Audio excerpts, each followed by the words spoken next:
So okay na, na-figure out na namin yung problem nito. Easy. Ay hindi pala easy, na-delay si Sir. Sorry Sir ha. Pero ayaw namin mag-release na magkakaaberya kayo eh. So ito, iwan na namin to ng nakabukas hanggang sa pagbalik namin dito sa office. Kapag ito, tomorrow hanggang 9 AM pagbalik namin dito hindi ito lumagpas ng 100 ang temp. Good sa to, pwede na nating release to. So pasensya na po kayo sa abala. Uwi na tayo. Let's go.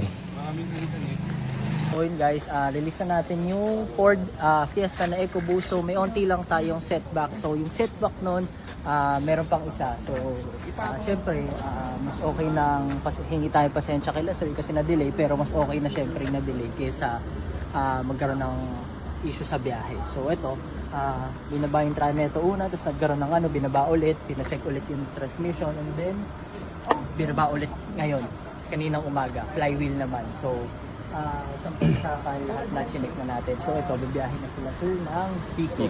Si sir, fresh from Japan yan, kasi naman galing Saudi. So nagbakasyon sila dito, sabay sila umuwi.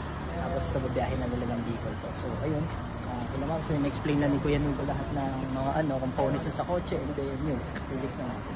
So yun lang guys, test drive nila and then okay na. So yun, para at least ma-feel nila yung kotse. So yun lang guys, maraming salamat sa inyo at always.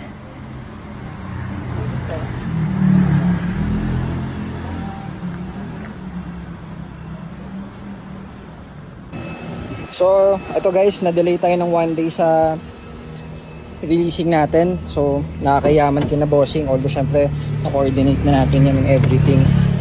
Hindi na lang tayo ng pasensya. Nakakaya naman. Pero, yung mga ganun talaga. So, na-delay to guys kasi nagka-problem dun sa transmission. So, kanina, binaba na to nung pangalawang beses. So, ngayon pangatlo.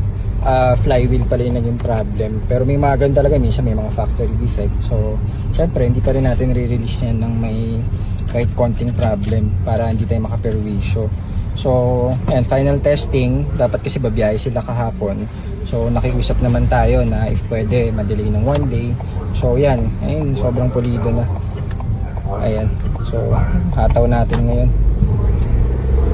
Maganda man ako. Okay. So yun sir, pasensya na ulit at konting cleaning na lang to para ma-release natin mamaya. Thank you po. Okay, kasyang-kasya. Kulang pa, pwede pang mag-shopping ma'am. May space pa oh. Yan, so Ma'am, kung may naiwan pa ma'am. release na to guys. Thank you ma'am, thank you sir, all the way from Japan pa. Yan.